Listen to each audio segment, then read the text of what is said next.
falta, né, Miguel, Karina? Não vai Não faltar falta. assunto. Não. Talvez falte tempo, mas assunto acho que não. Sim, com certeza vai faltar tempo. Então, nós mudamos um pouquinho, a gente estava fazendo pelo Zoom, né, Karina? Até a primeira vez nós abrimos, aí estava todo mundo no Zoom, todo mundo interagindo, Olha, mas aí acabou não dando muito certo e a gente, né, falou, vamos tentar pelo YouTube, que a gente teve um problema no Facebook também, mas a gente está nesse formato, mas vai, já deu certo, tá tudo certo. Já foi, Rê? olha, já estamos ao vivo, tá? Vamos esperar um pouquinho para o pessoal ir entrando. Já, já estamos ao vivo. Tem um delay. Tá tendo, tá demorando um pouquinho. Eu fechei lá, porque senão eu fico escutando a minha voz duas vezes.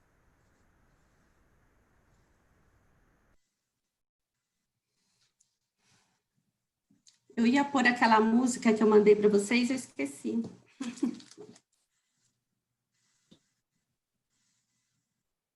A gente pode tentar cantar, Entrou? mas eu não me atrevo. É uma música que eu acho tão linda, do Vanderly. Eu acho linda aquela música. Deixa eu abaixar aqui.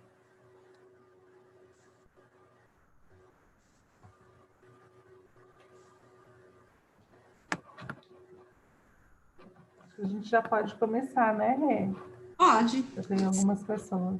Uhum. Então, tá bom. Boa noite a todos, sejam muito bem-vindos. E hoje, para encerrar o mês de setembro, estamos recebendo o Fernando, do Espaço Ser, Casa Matheus Campos, a Karina Okajima Fukumitsu, querida, e o Dr. Miguel Boarati. Eu sou a Marilei, psicóloga clínica, né, cofundadora aqui do Espaço Diálogos, Vinhedo, e atualmente faço a pós-graduação em suicidologia, processos autodestrutivos e luto, onde a Karina é a coordenadora e professora, né, e o Miguel também é um dos nossos professores. É um curso muito rico, um curso que aí já está com listas de esperas para as próximas turmas, né, Karina? E o Fernando, eu conheci o trabalho do Fernando e da Tânia no Teatro Sérgio Cardoso o ano passado, né? É um evento que foi organizado pela Karina e pela USCS, né? E foi um evento lindo. E aí o Fernando falou um pouquinho do projeto e ele vai falar hoje também um pouquinho do projeto, né? Eles fazem um trabalho complementar aos tratamentos, né, psicológico, psiquiátrico, voltado a pessoas que estejam em sofrimento, né, com comportamento autodestrutivo e ideações suicidas, né? Então é um trabalho muito sério, muito lindo que o Espaço Ser está realizando aí já há 3 anos, né, Fernando? Já há uns 3 anos. Então, bom, quando a gente fala em saúde mental, a gente precisa falar o ser como um todo, né? Então, assim, não tem como a gente falar de saúde mental sem falar em todas as suas dimensões, né? Biológica, psicológica, social, cultural e espiritual, né? Isso é muito importante. E foi pensando nisso que a gente desenhou, né, o nosso projeto, que se chama Saúde Mental para Todos, Diálogos Online, né? Que teve início em junho com a Karina, né? E esse mês de setembro, né, pela campanha de prevenção ao suicídio, nós estamos tendo a felicidade de receber vários profissionais, né, que estão agregando muito. Iniciamos a primeira semana de setembro com o Anderson, do Depressão Não é Frescura, que faz um trabalho lindo, que tem, né, essa série, são 6 episódios em que ele juntou ali, né, psicólogos, psiquiatras, filósofos, então um trabalho muito lindo. Depois nós recebemos o Bruno, que é um capelão do INCA, que falou sobre espiritualidade, que foi lindo, né? E semana passada nós recebemos a Rosane, da SEC Brasil, lá do Sul. Ela e os adolescentes, né, que passaram por um programa de habilidades socioemocionais. E eles falaram da importância em desenvolver essas habilidades socioemocionais como fator de proteção à saúde mental. Então, assim, a gente tentou nesse mês aí de setembro realmente pensar como um todo mesmo, né? E está sendo bacana. E o objetivo dessas ações é o de informar, né, de orientar e, de alguma forma, também acolher o sofrimento existencial. Então, com certeza, vai ser lindo, essa noite vai ser linda e vocês têm muito aí a contribuir. É isso. Rê? Bom, eu sou a Renata, né? Psicóloga, psicoterapeuta e psicopedagoga. Eu conheci a Karina através, né, nessa busca aí de conhecimentos do suicídio, do luto, da pós-venção, né? E aí fui fazer o curso de Gestalt terapia na Unixul, onde ela também é uma das coordenadoras e professora. E como a gente diz lá no curso, tem um monte de carinetes, né? E a gente vai, através delas, assim, a gente vai chegando onde a gente quer. E o Miguel e o Fernando também conheci através da Karina, do todo o trabalho que ela faz.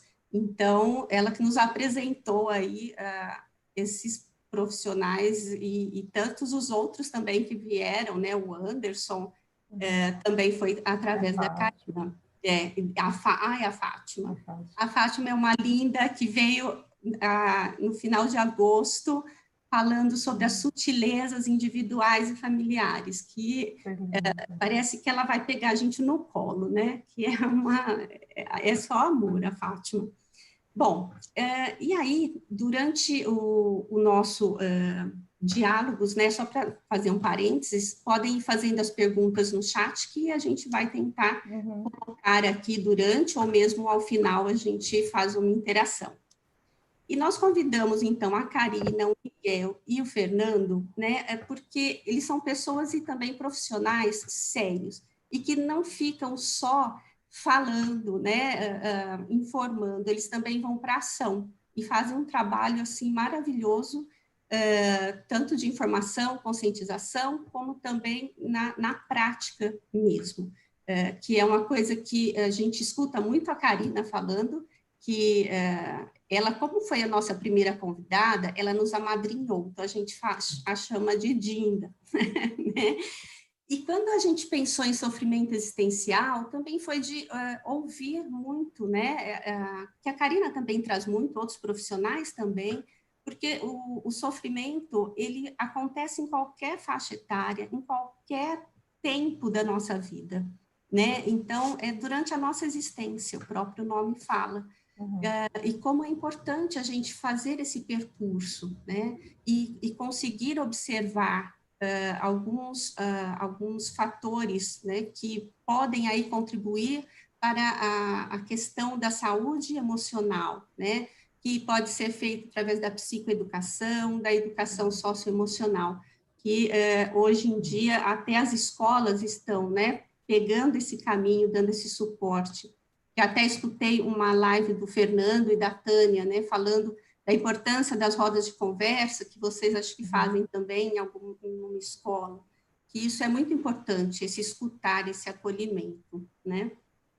Bom, então, e agora, né, durante a pandemia, também se faz ainda mais gritante, né, essa necessidade da gente falar do sofrimento existencial, porque muitas pessoas estão aí nesse distanciamento físico, né, isolados em casa e sem, às vezes, recursos para lidar com toda essa questão, né, com todo esse distanciamento que não é social, porque social a gente consegue fazer à distância, né, e que está se prorrogando, que era uma quarentena, e nós já estamos aí há 6 meses.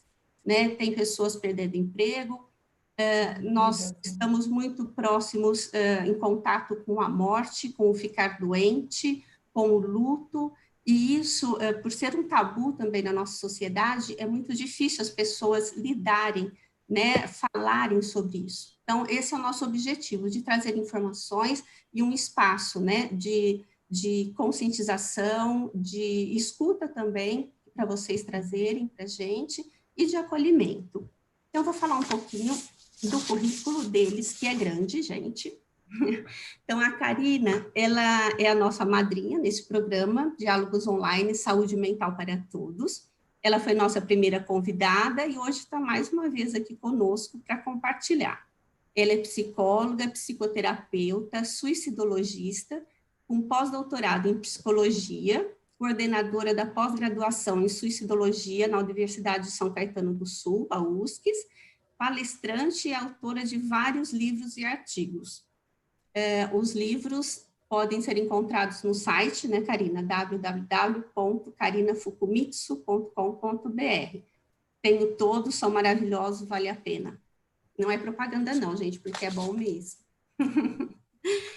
O Dr. Miguel Ângelo Guarati, ele é médico psiquiatra com especialização em psiquiatria da infância e da adolescência pelo IPQ da USP. Por 10 anos foi supervisor de médicos residentes em psiquiatria geral e psiquiatria da infância e adolescência, também no IPQ da USP.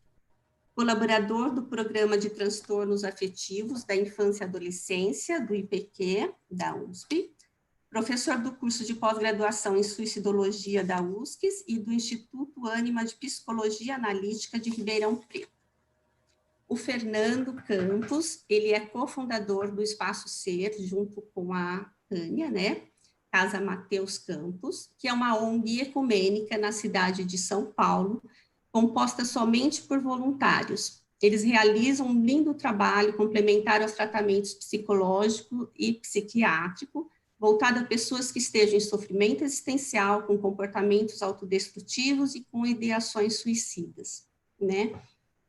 E, para a gente começar, eu vou ler uma definição de saúde que o Bruno Oliveira, o capelão do INCA, ele trouxe para a gente num dos nossos diálogos. É de um teólogo alemão, que eu não sei falar o nome, então vou só falar a definição. Ele diz assim: a saúde é a capacidade para a superação da forma autônoma da dor, da enfermidade e da morte. Não é ausência de dor e transtornos, mas é a força para viver com eles. E aí o Bruno, ele complementou: saúde deixa de ser o sentido da vida humana e passa a ser a consequência de uma vida com sentido, né? E essa definição fez muito sentido mesmo para a gente, e por isso que nós, então, abrimos com ela. E aí, agora, nós passamos para os nossos convidados, né, falarem um pouco sobre a saúde. Vou puxar o gancho aqui. Pode. Primeiro, para agradecer, o Miguel tinha falado nos bastidores que primeiro as mulheres, então ele já recebeu, né? Isso já foi combinado, né? Que eu ia falar primeiro, então eu já estou tomando essa frente, mas não só por isso, né? Porque a gente tinha combinado, porque eu tenho muita gratidão e muito orgulho de ser madrinha de vocês. Eu vejo a evolução, a desenvoltura que vocês estão tendo, inclusive para lidar com a plataforma, com a tecnologia, de nos acolher e de nos receber. Então, assim, eu sou muito grata realmente por acompanhar. E né, eu sou muito grata também por estar com dois amigos.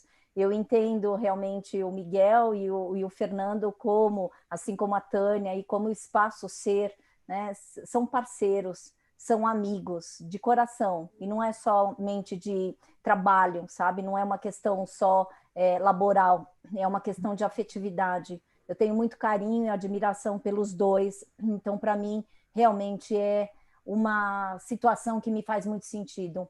E essa frase e essa colocação que você trouxe do Bruno, né, que a saúde ela envolve, né, várias situações que a gente começa a entender que a nossa vida ela tem que fazer sentido. E grande parte, a minha vida tem feito sentido por causa de vocês. Né? E quando eu falo por causa de vocês, eu estou incluindo vocês duas, minhas afilhadas, né? E você, Fernando, a Tânia, né? E também o Miguel. né? Porque vocês são pessoas muito do bem, têm feito realmente um trabalho excepcional, né? Cada um na sua área, cada um na sua especificidade. E uma das coisas que você falou, Renata, eu gosto de partilhar o meu dia a dia, meu sentido de vida com gente que coloca a mão na massa. Essa coisa de falar sobre a prevenção, falar números, só ficar falando, ficar no falatório, não me interessa mais. Eu gosto realmente de trabalhar, tanto é que todos os professores que eu convidei para fazerem parte da pós-graduação em suicidologia é gente que faz a diferença. É gente que eu sei que assim não fica só na teoria. De teoria a gente não precisa mais. O que a gente precisa é realmente fazer um trabalho de ação, né? Um trabalho que a gente possa, principalmente, unir as nossas forças para fazer a diferença nesse acolhimento. Então, só tenho que agradecer, porque uma vida com sentidos só é feita quando a gente consegue também confiar, e confiar em pessoas do bem. E realmente, assim, vocês são pessoas do bem que estão me ajudando muito a caminhar nessa luta, porque realmente é uma luta, a militância do acolhimento e da prevenção e da pós-venção. Então, muito obrigada pela parceria. E aí, então, eu já vou puxar o gancho, falar. Aí, então, fala você agora, já vou passar para você. Eu acho interessante o que a Karina falou, e o importante também que são esses momentos em que a gente para tudo que a gente está fazendo para pensar na dor humana. A gente não pensa nisso no dia a dia, só que a gente está vivendo vários pequenos fragmentos que estão se acumulando dentro de nós, e só no momento que a gente para falar da dor humana é que a gente percebe que a gente é todo mundo a mesma coisa. Eu acho que uma coisa que a pandemia mostrou é o quanto que a gente faz parte de de um grande corpo, né? E não adianta a gente querer ser feliz se o do lado não está. E para a gente entender a infelicidade do outro, a gente tem que entender a nossa própria infelicidade, as próprias dores, e só assim a gente consegue, no momento que a gente está mais estabilizado, ouvir, ajudar, para que a gente também seja esse que vai ser escutado. Eu acho que a possibilidade de estar aqui conversando sobre dor existencial, que é uma das coisas que nos diferencia dos animais. Os animais parece que eles estão estáveis, né? Eles estão vivendo bem. Eu acho interessante a leitura que o Gênesis faz, né? De falar os animais estão todos e a gente foi lá e comeu a fruta do conhecimento e a gente saiu desse lugar. Então, a gente vive isso de buscar sentido para chegar em algum lugar e a gente nunca sabe quando que a gente vai chegar, porque a gente não chega mesmo. É um processo, é esse caminhar. E falar de dor humana é isso. Muito, muito bom ouvir todos vocês. Passar agora para o Fernando, né? Vamos fazer o que sobra para mim é profunda gratidão, né? Porque está com pessoas queridas, né? Como a Karina falou bem, a confiança é a base, o alicerce. E eu me sinto plenamente confiante, porque eu estou com pessoas que eu confio e que, de uma forma ou de outra, né, eu fiz por merecer a confiança delas. Né? Então, isso é um profundo sentimento de responsabilidade. Né? E quando essa fala foi trazida da questão da saúde, né, tão importante nos dias de hoje, no momento de profunda reflexão, eu vejo bem essa fala, sabe, Miguel, da saúde como uma estabilidade. E a doença como, apesar da sua dificuldade, apesar do sofrimento, né, apesar das suas reflexões, como uma oportunidade de mudança, uma oportunidade de reflexão e até de consciência para um novo estado de saúde, né? Talvez um pouco mais elevado, um pouco mais consciente, valorizando a vida, porque parece, né, que para a gente conhecer e valorizar a saúde, a gente tem que passar pela doença. Né? Para conhecer e valorizar a alegria, a gente tem que passar pela tristeza. Né? Para conhecer a luz, talvez um pouco das trevas. Né? Então, essa é uma reflexão muito bonita, né? E numa sociedade, às vezes, que foge do sofrimento. Né? Por isso, né, pessoas tão lindas aqui reunidas, né, com coragem, né, para enfrentar temas. As pessoas que estão nos ouvindo também, né?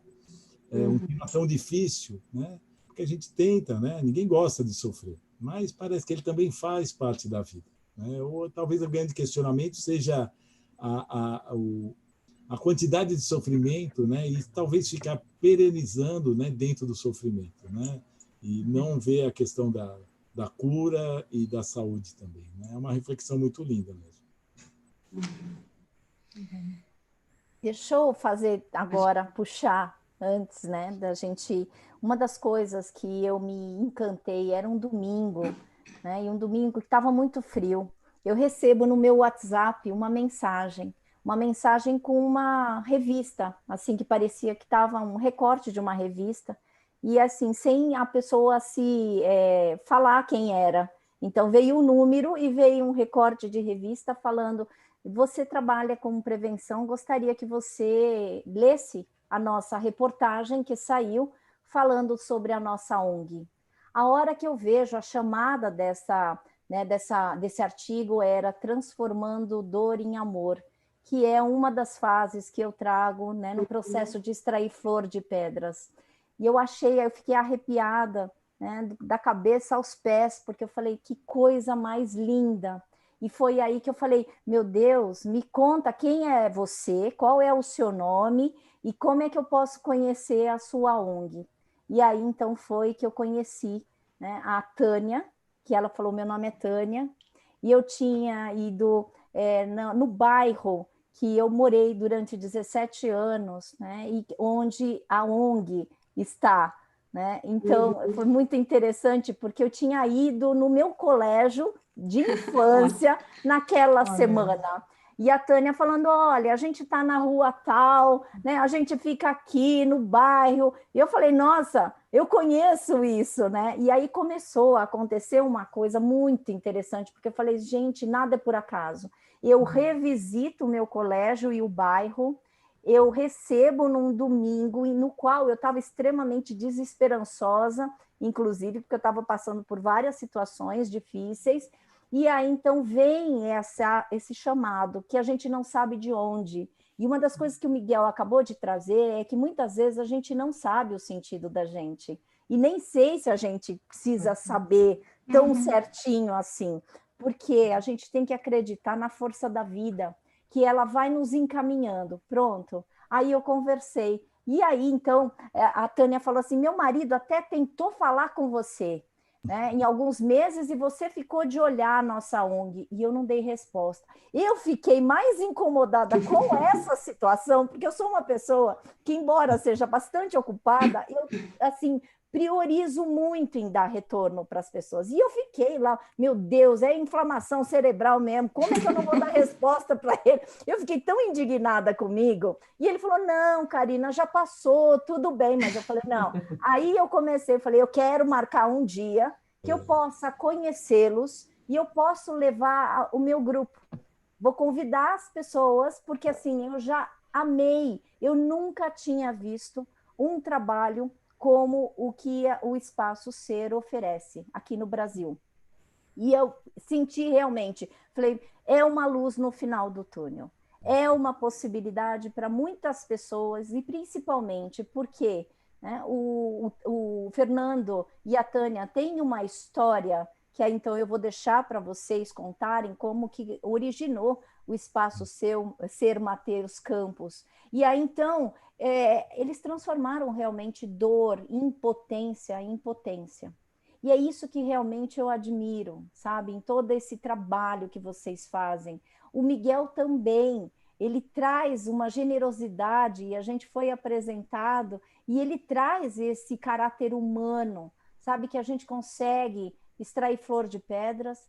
Ele dá uma esperança, então, assim, quero ressaltar a grandiosidade que o Espaço Ser está podendo oferecer para os adolescentes, e em nome de uma dor, que aí eu peço para que você fale, o Fernando, porque eu acho que é legal a gente fazer essa apresentação, o que é o Espaço Ser, toda essa grandeza. Eu fico muito feliz, né, Karina? Porque daqui eu também vejo muitas luzes daqui, né, Miguel, né, Renata, né, Mari, falando aí da Karina, né, e das pessoas que estão nos assistindo, né? Porque uma sexta-feira anoitecendo, né? Talvez algumas pessoas julguem que tem algo mais divertido para fazer do que falar sobre algo tão doloroso, né? Então isso revela o poder das pessoas que se reúnem aqui para falar, e principalmente o poder das pessoas que estão aí para ouvir, refletir e se engrandecerem, né, dentro de uma reflexão talvez maior. No nosso caso, como a Karina bem mencionou, né, e concordo plenamente, Miguel é uma pessoa de extrema luz, né, nós já nos deparamos em algumas palestras por aí, já tive o privilégio de estar no consultório dele, né, Miguel, conversando, e isso que é bonito, né, porque você conhece as pessoas, né, e isso me deixa bastante confortável para a reflexão que a gente traz não ser mal compreendida. Por quê? Porque nós somos um casal, a idealização da Tânia, da criação da ONG, foi dela, foi realmente uma inspiração da Tânia, a partir de uma tragédia, né, de uma tristeza profunda, de dor, que foi o suicídio do nosso filho Mateus, né? E algo que nos deixou exatamente perplexos, né, totalmente num profundo fosso de sofrimento, e que perplexo principalmente em face à ciência, né? E algo que foi falado aqui da impotência até certo ponto, né? De um casal e uma família unida, de nosso filho estar sendo atendido pela psiquiatria, pela psicologia, né? E ter reflexão espiritual, né? Ter uma questão material presente também positiva. Então, aspectos normalmente que são dogmatizantes dentro de toda essa reflexão da depressão, do suicídio, do sofrimento, aparentemente não estavam presentes, né? Desculpa, a ciência estava presente, a psicologia estava presente, né? E aí o questionamento não é uma diminuição, mas exatamente a perplexidade de dizer, puxa vida, como é que pode uma profissional, uma psiquiatra não ter visto? Como é que pode uma psicóloga competente não ter visto? Como é que podem pais amorosos não ter visto, né? E a partir daí a gente foi para uma nova reflexão. E a gente percebe que existe o sofrimento no mundo, a gente percebe que existe essa forma de sofrimento, uma incompreensão das pessoas que sofrem, incompreensão das pessoas que às vezes estão do lado das pessoas que estão sofrendo e dos familiares que sofrem junto. E dos profissionais que estudam tanto, almejam, desenvolvem a ciência na parte da psiquiatria, da medicina, da psicologia, e como às vezes a gente se sente impotente, né? Ao mesmo tempo que você tem um mundo tão maravilhoso que, por outro lado, você consegue ajudar num alicerce tão importante tantas pessoas, né? Mas o que será que sempre escapa, né, para a gente ter esses índices de suicídio? Tem pessoas deixando a existência, então tem a idade. Bom, e foi a partir daí, absolutamente mantendo o respeito pela psiquiatria, pela ciência, pela psicologia, que a gente criou o Espaço Ser como um complemento a esse trabalho, tá? Exatamente com bases em quê? No órgão máximo, no nosso entender, que norteia a questão de saúde do mundo, que é a Organização Mundial da Saúde. Então, buscamos os vértices da Organização Mundial da Saúde, onde existe o entendimento da existência de um corpo energético no ser humano, e entendemos que a psiquiatria trabalha de uma maneira brilhante a questão do corpo físico, com uma interação importante na psicologia. A psicologia trabalha de uma maneira importante no corpo psicológico, interagindo com a psiquiatria, e em alguns aspectos até com o corpo energético, mas nós resolvemos reforçar essa questão energética, legitimizados pela Organização Mundial da Saúde, no seu protocolo de Ottawa e no seu questionário de saúde e bem-estar, né? E que eles mencionam realmente e legitimizam isso, que é aprovado, inclusive, pelo Ministério da Saúde e pelo SUS através das práticas integrativas, mas com uma nova roupagem, né? Realmente de braços dados com a psiquiatria, com a psicologia, né? Nada é feito sem o aval do psicólogo, da psiquiatra. Nós temos um grupo terapêutico hoje também, atuante dentro da ONG, exatamente que norteia nosso protocolo terapêutico. E vamos cuidar das pessoas, né, Karina, né, Miguel? Em todas as idades, em todo o seu sofrimento, trazendo essa complementariedade, como? Através de práticas integrativas, que são atividades como o yoga, o tai chi, a arte-terapia, o reiki, né, que na verdade é a imposição de mãos, todos eles legitimados pela Organização Mundial da Saúde, né? E diria que na parte prática, né, que a Karina e o Miguel são muito ativos nisso, no atendimento, né, na luta, né, no comprometimento com pacientes e atendidos, nós trabalhamos com 4 grandes pilares: com acolhimento sem julgamento, com a questão da gratidão, com a questão do envolvimento desses jovens com outras pessoas que também estão em sofrimento, e, sobretudo, tem essa certa ambição e paradoxo até de buscar um sentido, um propósito na vida dessas pessoas que estão em sofrimento, né? Isso é um trabalho totalmente voluntário, né? Então, são 82 voluntários hoje que se doam, que é o coração da ONG, né? voluntários maravilhosos que fazem essa organização funcionar. Muito lindo. Muito. E você trouxe, Fernando, né, essa questão do sofrimento, né, que é bem o tema aqui que a gente está propondo, né? Eu queria saber um pouquinho do Miguel, da Karina, sobre essa visão e a experiência do Miguel, agora é o Miguel. Para falar, né, da experiência, do que vocês percebem na clínica, né, e esse percurso mesmo, desde a infância, como o Fernando falou, né, começa, vai para a adolescência e, às vezes, se não tratado, chega aí até a fase adulta, né, num sentido muito mais sério.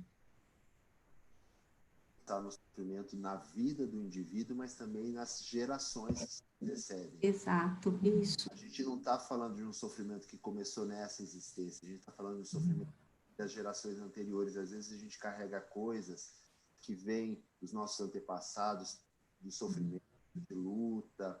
E por que a gente não entende muita coisa que acontece com a gente? Porque a gente não conhece a nossa história, a gente não conhece nós mesmos. Então, todo o processo que envolver a busca do autoconhecimento, eu vejo como um caminho da cura. É interessante, né, Fernando, falar, foi muito legal a visita. Na verdade, a gente se encontrou num único evento, lá na Zona Sul, não sei se você lembra daquele, né, foi mais ou menos na época. Escola, lógico. E depois a gente foi lá no consultório. O Fernando falou uma coisa muito importante das práticas integrativas, e eu acho que a ciência ela tem que se apropriar disso. Hoje, a meditação é vista e é estudada com seriedade científica, ela é parte integrante, a gente sabe que existem modificações cerebrais e a gente vai ver isso com outras práticas. Então, eu não gosto muito do termo terapia alternativa. Terapia alternativa não é nada. Agora, práticas integrativas, outras práticas terapêuticas. A psicoterapia começou como uma coisa sem a ciência. A ciência precisou validar e a mesma coisa entra um pouquinho na questão da espiritualidade, né? A gente sabe que estados de meditação, estados de oração fazem modificações cerebrais, mexe com parte do... A física vai quebrar um pouco essa ideia tão cartesiana que a gente pensa. Então, a gente vai conseguir descobrir tudo isso com o tempo, trabalhando com muita seriedade. Eu acho que uma coisa importante quando a gente fala de sofrimento é lembrar que o sofrimento ele é geral. Se tem uma coisa que nos faz igual, é que a gente nasce, a gente morre e a gente sofre. Só que a gente não precisa viver em estado de sofrimento. E quando a gente está lá, eu acho que é muito importante a prática para você poder ter uma história para trazer, porque você mistura a tua história pessoal, o teu sofrimento pessoal, com o do teu cliente, do teu paciente, do teu familiar. E é essa troca que faz com que você também cure as tuas próprias feridas. Então é interessante, muitas vezes eu estou lá no atendimento e falo, nossa, isso aconteceu comigo. Fica calmo, centraliza, porque o foco agora é ele, não é você. Aí você vai para o seu processo analítico, lá você leva aquilo que te emergiu e aí você se reequilibra. Então, falar de sofrimento é falar de vida, né? A gente não vive sem ter essa experiência, porque é isso que transforma, é isso que nos torna pessoas melhores. A gente não seria isso que a gente vai se tornando, não é que a gente é melhor que ninguém, mas a gente é melhor para nós mesmos se a gente não tivesse entrado em contato com o nosso sofrimento e trazido isso para a nossa prática pessoal. É isso, talvez, que faz a diferença. Quando a gente tenta fugir do sofrimento, das mais diferentes formas, trabalhando demais, usando drogas, a gente acaba perdendo uma chance de ouro, né, de conseguir. E eu penso como o suicídio como aquilo lá, eu não aguento mais, né? E é aquela coisa, a Karina sempre fala, eu acho muito bonito isso que ela diz, quando alguém morre por suicídio, fica toda uma dor no entorno, né? Então a gente tem que cuidar desse. Não é uma coisa que acaba com a pessoa, né? Quero trazer que realmente assim, aí você pegou um gancho e você me deu um gancho, Miguel, que eu vejo que nada é por acaso, né? Que uma das coisas que eu quero também trazer é que o Espaço Ser, ele também está beneficiando muitas pessoas, inclusive os enlutados. Eu chamei, né, num projeto que a gente tem lá no Instituto Sede Sapiens, coordenado pela Fátima Martuccelli, lá no Núcleo de Assistência Social, nós abrimos um grupo de enlutados por suicídio. E aí, então, esse projeto, ele estava estimado não só para ter os profissionais da saúde, mas eu sempre sonhei em abrir um espaço que tivesse profissionais da saúde e sobreviventes enlutados. E aí, então, eu convidei o Fernando, a Tânia, a Milene, a Michele, são pessoas enlutadas que eu conheço, que eu tenho a grata satisfação de acompanhar não somente pela admiração que eu tenho pelo Espaço Ser, mas por esse projeto da gente fazer uma prática integrativa, da gente entender um ser humano, que principalmente aquele que está em sofrimento, que precisa não só cuidar da nossa mente, da nossa cabeça, porque a gente não é cindido, a gente precisa de uma certa totalidade, uma compreensão, né? E uma das coisas que aconteceu nesse momento em que você estava falando, Miguel, que eu quase fiquei, deu uma taquicardia aqui, é que eu percebi que a minha bateria do computador estava acabando. E me deu taquicardia, porque eu pensei assim, gente, eu não trouxe o carregador. E exatamente no momento em que você estava falando sobre a condição do sofrimento. Muitas vezes, aí eu vou fazer uma conciliação de tudo que eu estou vivendo, porque eu gosto de fazer as coisas assim, olhar muito para o entorno e para o aqui e agora. E que quando as coisas não são do jeito que a gente quer, e se a gente fica tentando matutar somente e explicar, a coisa não rola. O que aconteceu comigo quando você falou a vida inclui sofrimento? O sofrimento está de acordo com a maneira como a gente percebe a situação. Você viu? Em poucos segundos eu falei, gente, vai cair a bateria do meu computador, eu já comecei a antecipar que eu ia cair da sala, da live, e que aí... Você entende? E aí eu gosto muito de uma frase que é do Avicena, que ele fala que a imaginação é metade da doença. Se a gente está falando de considerações de bem-estar, a minha antecipação catastrófica aqui poderia fazer com que eu saísse do meu aqui e agora. E quando a gente tem um sofrimento, a nossa percepção ela fica abalada, claramente. Porque a dor, ela faz com que a gente ofusque as possibilidades de estratégia.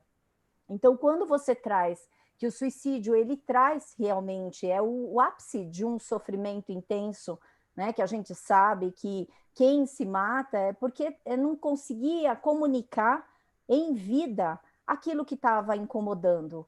Inclusive as antecipações, a imaginação que estava em uma certa perturbação e que já antecipava que não conseguiria solucionar aquele problema ou aquela situação. Então, uma das coisas que eu achei bacana quando você traz é que, primeiro, a gente precisa contar com a ajuda. E muitas vezes, né, a Tânia e o Fernando, eles têm oferecido para os nossos enlutados práticas de yoga, práticas integrativas também. Então, você perceber que nós, seres humanos, a nossa única obrigação no sentido de responsabilidade, e responsabilidade para a Gestalt terapia significa habilidade para responder, não é obrigatoriedade daquela coisa chata. A nossa única responsabilidade é a gente entender que a gente precisa contar com a nossa habilidade para responder às situações, sem muito ficar cuidando disso aqui, do que a gente pensa, mas muito do que a gente sente. E as práticas, elas ajudam a gente, as pessoas, o entorno, a vida ajuda.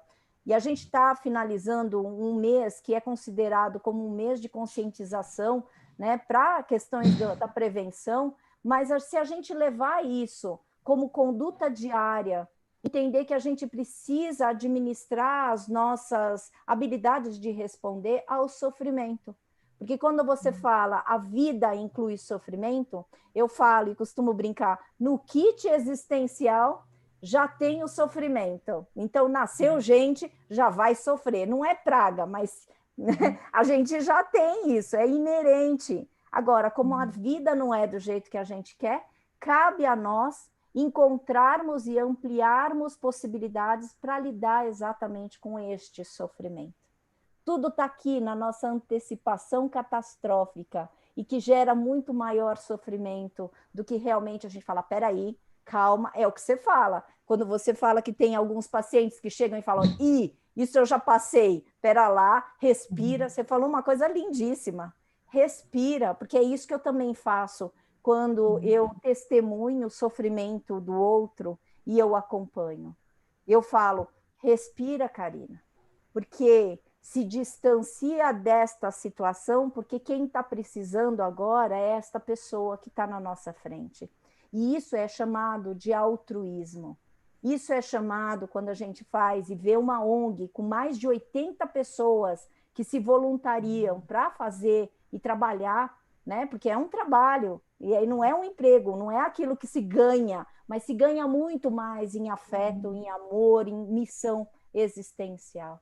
Então, olha, muito bacana. E aí, eu trouxe o carregador da bateria, está carregando, aí da live, não dessa vez. Escutando, Miguel, Karina. Ai, pode falar. Só um minutinho. É que estão falando que o seu áudio está baixo. Falaram. Do Miguel. Se você puder aumentar um pouquinho, vamos ver se melhora. Melhorou? Vê se melhorou. Para mim tá bom. Para mim tá ótimo. Pessoas, vamos ver se as pessoas comentam aqui. O microfone. Vamos lá. Escutando a Karina, né, falar, me vem muito a importância da nossa escuta, né? De como nós temos que colocar entre parênteses aí as nossas coisas, né? Para conseguir escutar o outro com qualidade. E aí também vem a questão da rede do apoio, né? A rede de apoio aí tão importante, tanto no sofrimento aí antes do luto, por exemplo, como no processo de luto, né?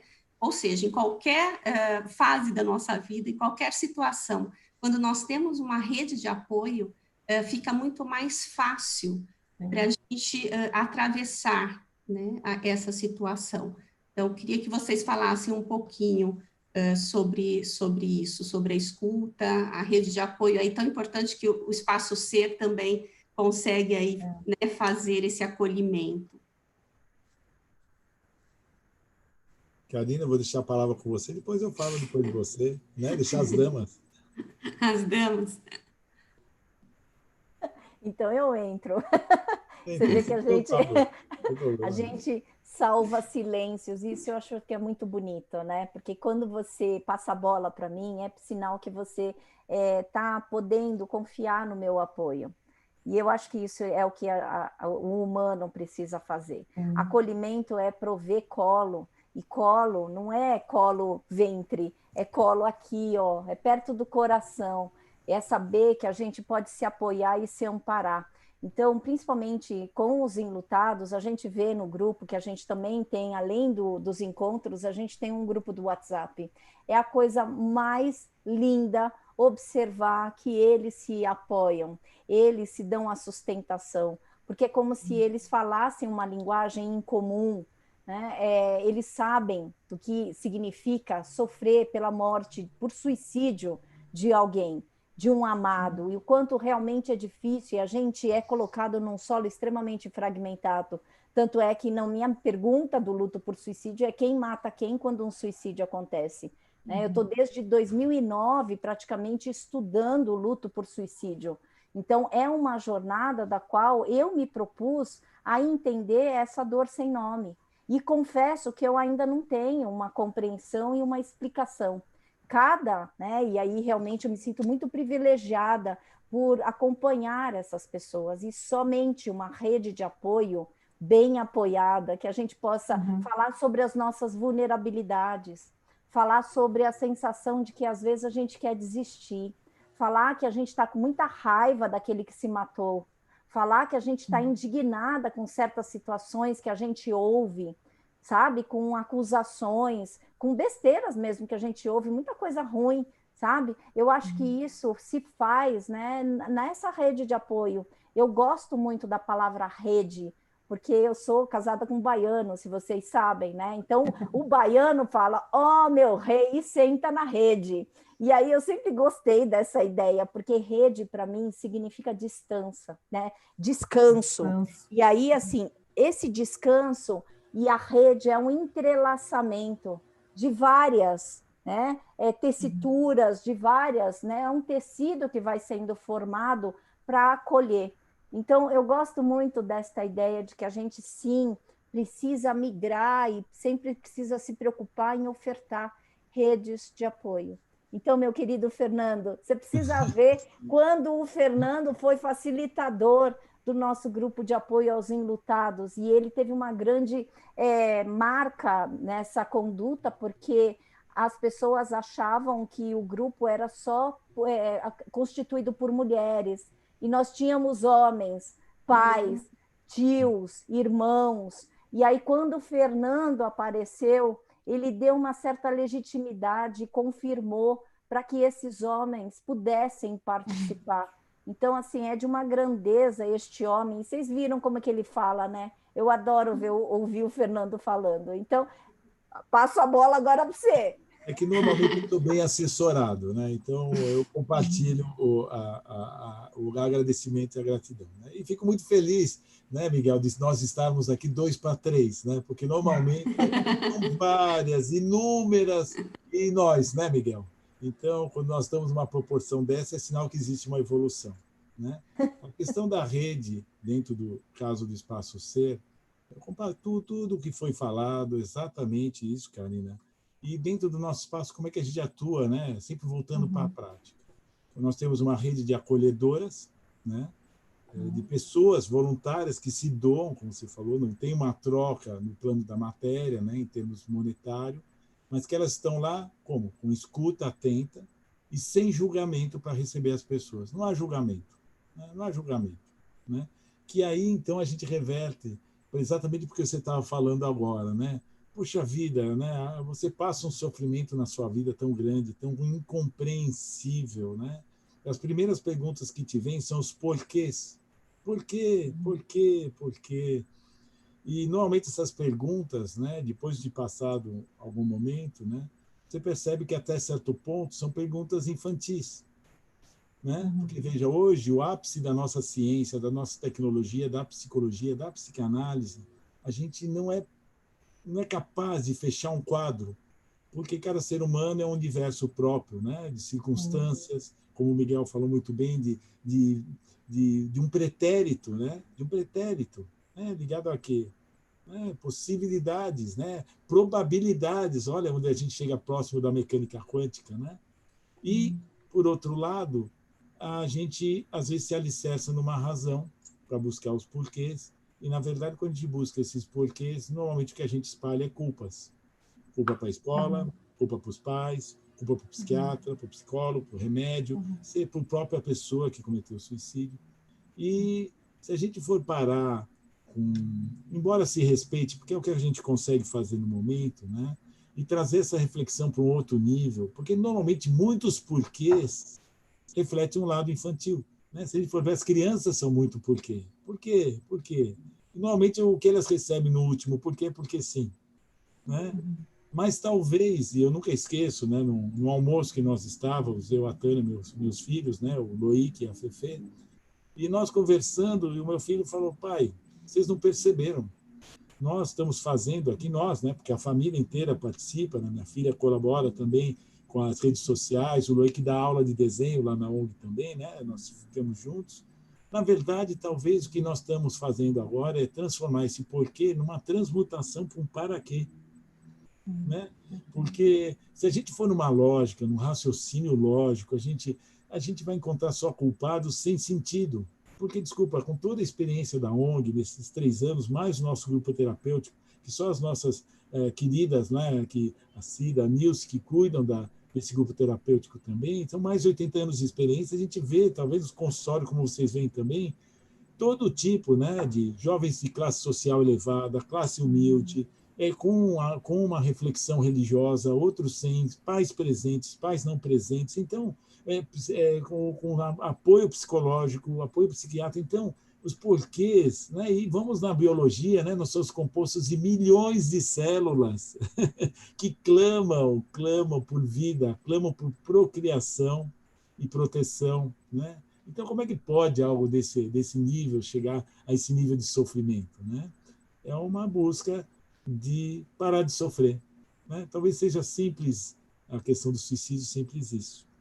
E quando a gente ressignifica o para quê, talvez a gente use esse sofrimento, seja ele que forma, em que vulto, em que forma que atingiu você, como um propulsor de mudança, como um propulsor de sentido existencial, que foi muito bem falado aqui pelo Miguel e pela Karina, porque são questões existenciais, que talvez em algum momento não foram respondidas, talvez, como são existenciais, talvez sejam respondidos dentro de uma existência, talvez dentro de várias, não sei, mas o fato é que, com a ressignificação, você tendo confiança no que está acontecendo, ser algo que, de alguma forma, você pode ressignificá-lo, parece que pessoas vão se aproximando de você, é um processo natural. Algumas se afastam, né, como foi falado aqui. Algumas pessoas não têm entendimento, né, elas vão julgar o pai e a mãe, vão julgar o psicólogo, vão julgar o psiquiatra, vão julgar o jovem, vão julgar a pessoa que se suicidou, a pessoa que está em sofrimento, seja o que for, mas isso não resolve. Mas a partir do momento que parece que a gente começa a ressignificar, acolher as pessoas sem julgamento, legitimizar o direito delas a sofrer, isso foi falado aqui, isso é magnífico, isso é muito lindo. Eu tenho direito a sofrer, não porque eu sou rico ou pobre, não porque meu pai e minha mãe estão presentes, mas porque é uma circunstância que mesmo eu que estou aqui dentro, eu não sei. Eu aceito não saber. Mas o que eu vou fazer com isso talvez comece a fazer toda a diferença no tratamento. Né? Miguel? Bom, isso que o Fernando falou, e falando um pouquinho sobre... Está dando para ouvir? Tá. Dá sim. Assim. Falando um pouco sobre a questão da rede de apoio, por que tem poucos homens, né, nos grupos? Por quê? Porque o homem é criado para não sentir. E isso é cultural, histórico, né? Há 30 anos atrás, eu estava uma vez fazendo as unhas, era uma coisa absurda. Um homem fazer unha, poxa, é cuidado, é higiene. As pessoas se assustavam, uma menininha passou perto e falou, nossa, um homem fazendo a unha. Eu estava me formando no colégio. Os homens não foram criados para sentirem, eles foram criados. Uma questão mais da brutalidade. O feminino dentro do homem é super. Então, como que a gente vai sentir se a gente não pode sentir? E a gente só vai sentir no momento que a gente vive uma situação muito difícil. E depois a gente já se fecha. A rede de apoio, ela possibilita a gente legitimar a nossa dor e ser também agente de transformação. É aquilo que a gente tem falando aqui o tempo todo, né? Se não for a dor, a gente não entra em contato com a nossa essência. A gente fica muito preso ao externo, ao ego, à persona, né? Que é aquele aspecto que está ali fora, mas a gente não entra em contato com isso. É essencial para isso, né? E a rede de apoio é aquilo que garante que a gente consiga sobreviver a esse contato. Se a gente tem o outro que nos entende, nos acolhe sem julgamento, a gente não fica com vergonha, porque são vários os sentimentos que perpassam quando a gente está em sofrimento. Vergonha, medo. Homem não chora. Da onde? Na biologia que homem não chora. Eu fiquei tão emocionado com a descrição, eu já conhecia a história do Fernando, da ONG, mas eu fui me emocionando, daí eu falei, bom, eu vou chorar. Mas por que eu não posso chorar? Por que a gente tem a gente é tão cruel com a gente? Então é tão difícil a gente conseguir espaço para viver a emoção, e a rede de apoio possibilita isso. Você se permite ser gente. Que é aquilo que a gente tem falado, o sofrimento nos iguala.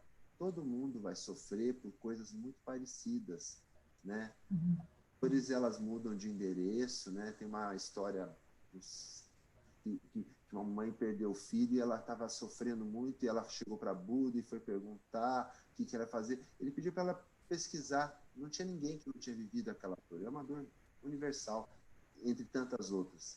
Quando a gente tem uma rede de apoio, a gente consegue transcender a isso. Não é fugir. O grande problema da nossa sociedade moderna, né, é tentar fugir da dor. Então, quando você procura um tratamento, para fugir da dor, você já está começando errado. Você precisa conhecer, acolher, transformar em ação, né? Transformar internamente. A dor é para isso. Se você não fizer isso, está perdendo uma oportunidade muito importante de crescimento. Né? Sim. E a importância mesmo de legitimar os sentimentos, né? que sentimentos não são bons ou ruins, são sentimentos, eles precisam ser vivenciados, né? E você estava falando do silêncio, tem o documentário O Silêncio dos Homens, que é riquíssimo, que mostra muito isso, né? Então a gente vai trazendo, né, padrões, isso homem não chora, isso não pode, isso é pecado, né? É muito interessante mesmo. Surgiu aqui uma pergunta da Ângela. Gostaria de saber se alguém poderia dizer sobre o papel das redes sociais na vida das crianças e do adolescente. Como lidar com essa ferramenta? Bom, Ângela, gostaria de falar, até porque é uma pergunta que a gente sempre recebe, né? As redes sociais é a realidade de hoje, assim como a televisão era a realidade de lá atrás. A gente vai ter que viver com elas. A gente tem que fazer o melhor uso dela, é que nem carro. Não existia acidente de carro quando não existia carro. Mas olha o que o carro de coisas boas. Então, a rede social, na verdade, ela tem uma função muito importante. Ela permite contato. Só que, como todo instrumento, é energia neutra. Ele pode ser usado de um jeito bom ou ruim. Então, é quando as redes sociais, elas ocupam o espaço da sociabilidade familiar, da sociabilidade real. Nesse momento é um pouco complicado a gente ficar tentando controlar isso, mas em outros momentos é importante que haja uma distribuição, né? Porque na rede social você tem contato com uma série de conteúdos, né? E eu acho que essa é uma questão que os pais têm que ficar atentos, mas atento para se aproximar dos filhos. Eu sempre vejo os pais reclamando do uso do celular, mas eles são os primeiros a dar o celular. Eu sempre falo, ele não teve dinheiro para ir na loja comprar e nem habilitar o celular dele. Como é que ele tem e não sai do celular? Então, é uma conscientização do para que eu coloquei tão cedo, por que eu não abri espaço para outras atividades. Quando você vê, por exemplo, no shopping, domingo, o pai, a mãe, os filhos e a babá. Poxa, era um momento que eles podiam estar juntos, já que o pai e a mãe estão trabalhando, né?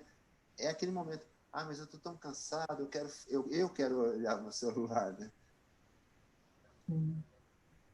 Tá.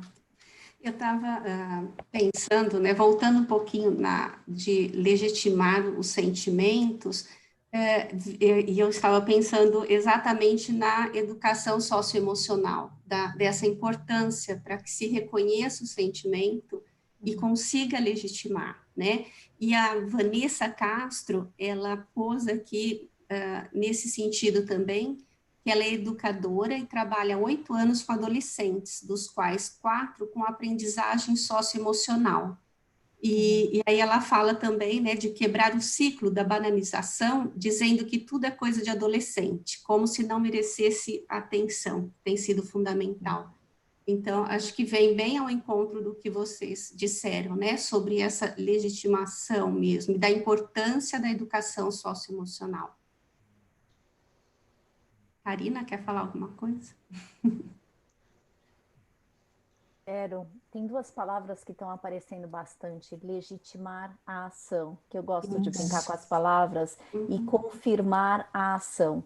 Quando a gente confirma os sentimentos e os pensamentos, a gente legitima a ação, ou seja, uma ação, ela é só consequência da maneira como a gente sente e como a gente percebe a situação. Então, realmente, o trabalho, né, e a educação psicoeducativa, no sentido das emoções, e o trabalho socioemocional, ele é extremamente importante. Né? Por quê? Porque quando a gente fala que a gente legitima os sentimentos e pensamentos das crianças e dos adolescentes, é também uma permissão de nós adultos legitimarmos os nossos sentimentos e pensamentos.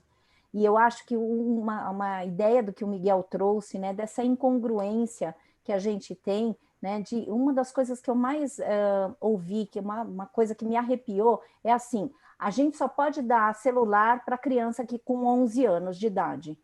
Eu ouvi isso uma vez e eu achei horroroso, porque como é que você já predestina, e hoje em dia, se a gente ouvisse isso, os nossos filhos fazem as aulas pelo celular. Quer dizer, que incongruência é essa da gente predeterminar, né, algumas emoções e a maneira como a gente vai utilizar? E é muito do que o Miguel acabou de trazer.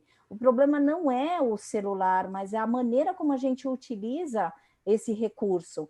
E a gente tem que ser mais esperto, porque principalmente a única via de contato que a gente está tendo é por essas vias de celular. Eu agradeço, né? Porque se não fosse pela essa coisa da plataforma, internet, a gente não teria, né? Inclusive essa questão de não estar tão sozinho durante essa pandemia.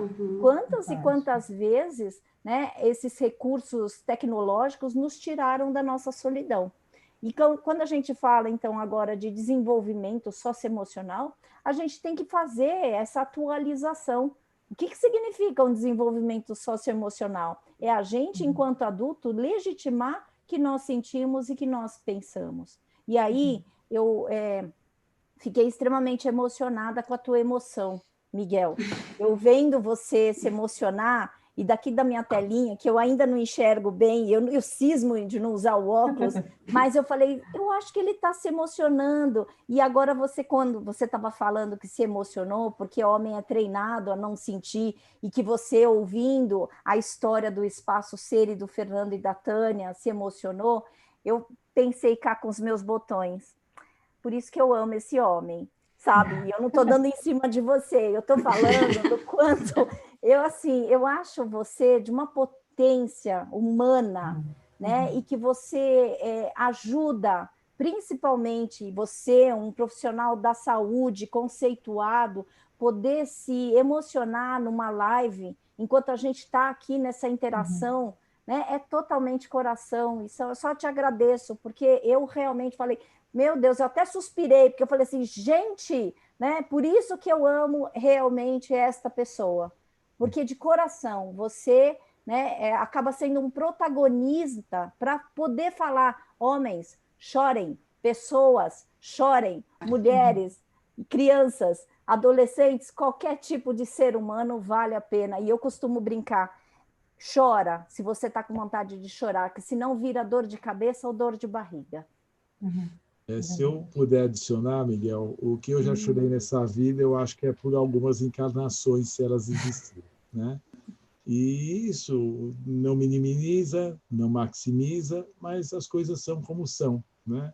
E talvez voltando para a Ângela, né, que fez essa pergunta, se ela for uma mãe, né, e as pessoas querem, né? Poxa, mas como é que eu faço?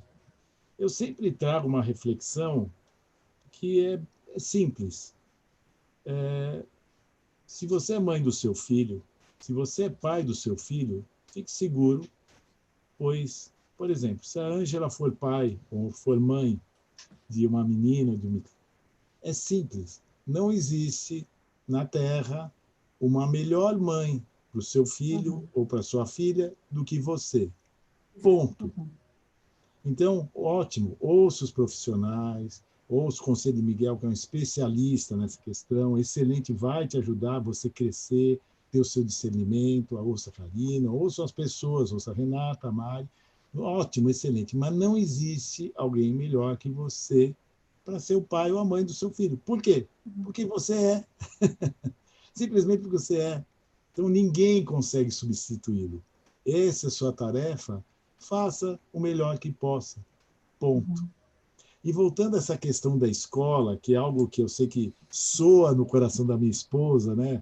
E que ela, infelizmente, não está ao meu lado aqui, mas deve estar se remexendo no sofá, porque eu conheço, a Karina... Ela já fez comentários aqui, Quando já. fala da escola, gente, fala para você me um carinho aparecer. especial.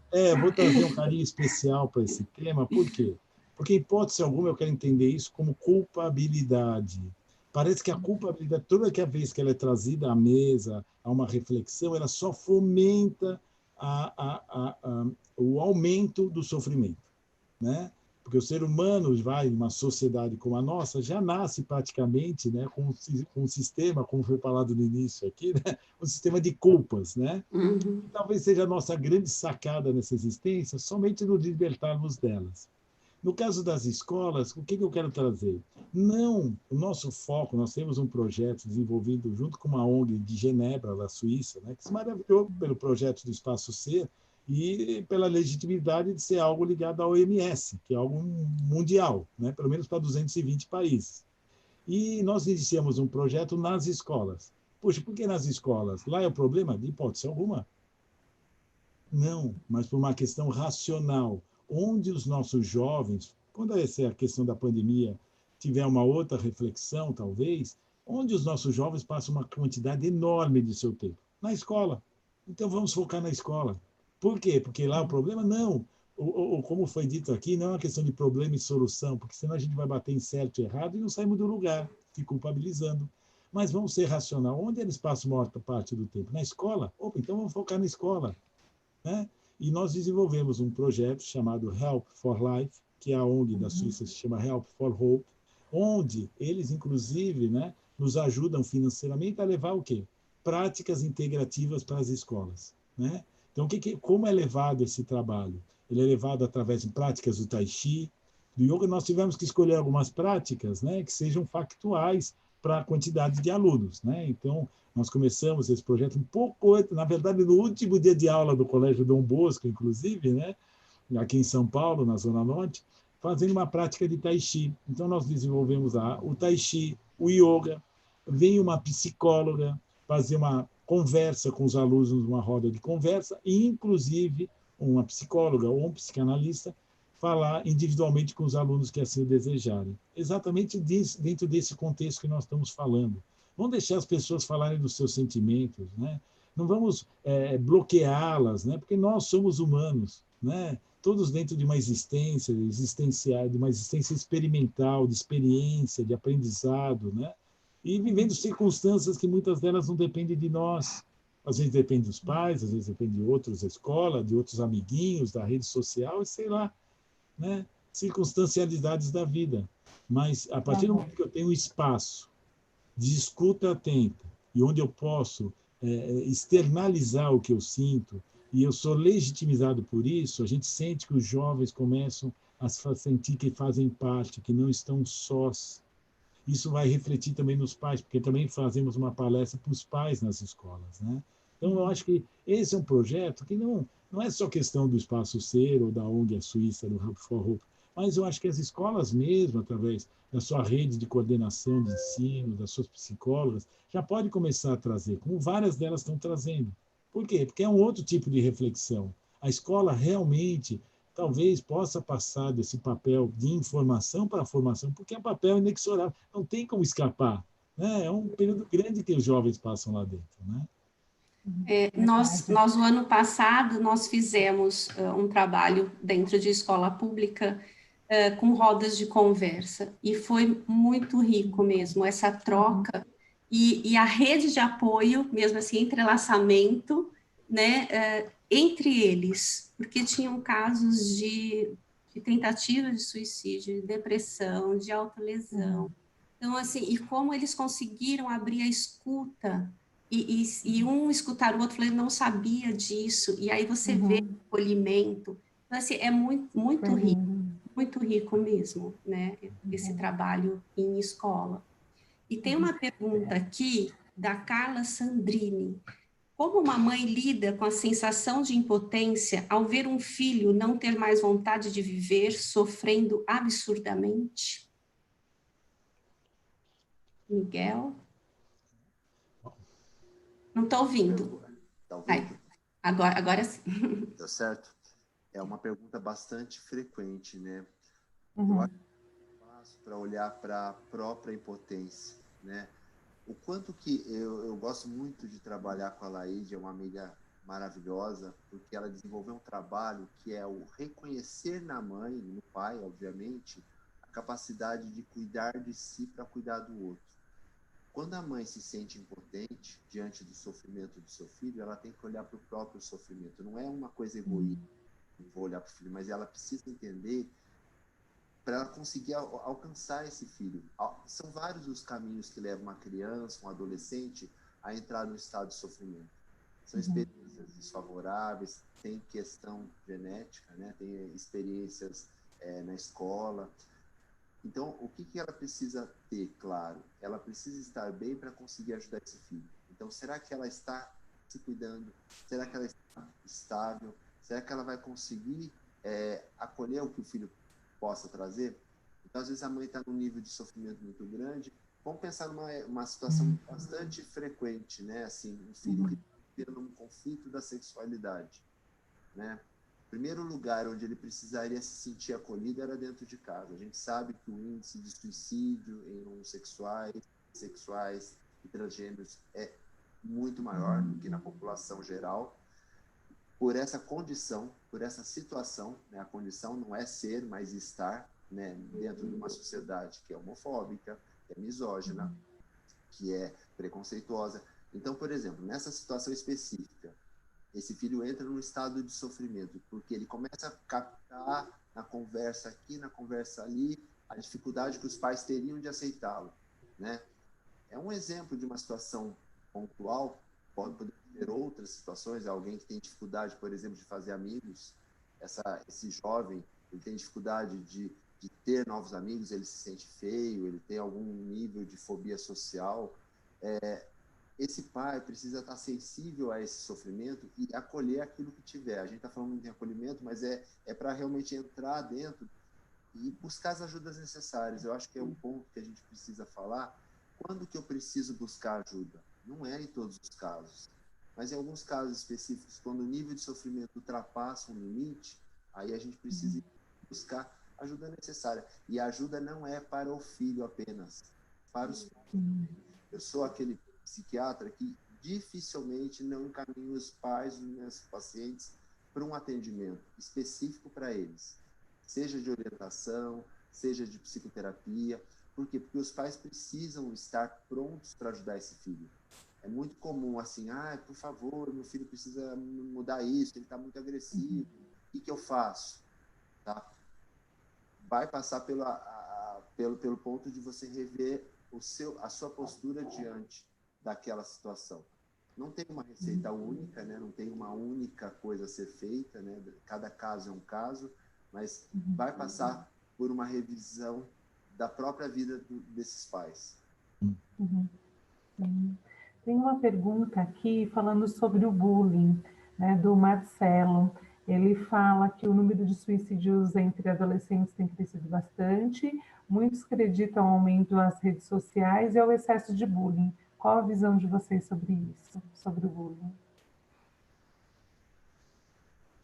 O bullying é uma violência que sempre existiu. Acontece que com as redes sociais ele se potencializou num nível muito mais alarmante, muito mais perigoso, né?